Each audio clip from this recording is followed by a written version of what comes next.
Peut-être aperçu, le ballon du parc André Citroën est de retour dans le ciel de Paris depuis quelques jours. Il est équipé d'un nouvel outil encore plus précis pour traquer les particules fines et dresser une carte détaillée des sources de pollution dans la capitale. Reportage de Federico Nicotra avec Guy Sabin et Loïc Lemoine.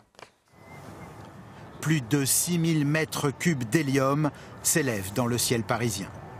À quelques centaines de mètres de la Tour Eiffel, le ballon de Paris offre chaque année à plus de 60 000 touristes une vue imprenable sur la capitale.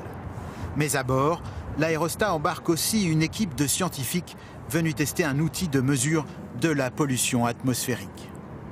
C'est une technologie laser, donc en fait on a des pulses laser de lumière et cette lumière va être diffusée par des objets, notamment les particules, et notamment vont être rétrodiffusées et c'est ce rayonnement que l'on va mesurer et qui va nous donner une information chiffrée sur la concentration en particules.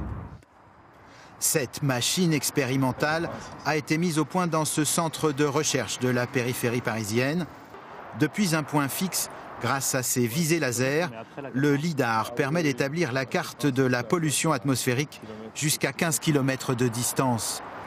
On voit les tirs lidar avec... Ici, une vue de l'atmosphère juste au-dessus de Paris. On voit effectivement des zones un peu plus concentrées que d'autres et on commence à distinguer des structures.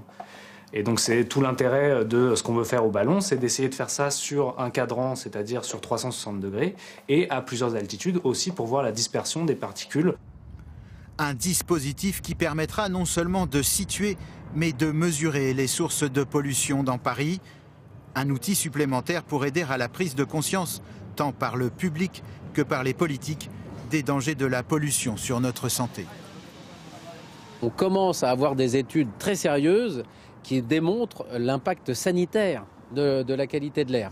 On perd plusieurs mois de vie uniquement parce qu'il y a des voitures diesel dans Paris, par exemple. Selon Air Parif, grâce à cette sensibilisation, l'exposition de la population parisienne à la pollution a diminué de moitié en 10 ans.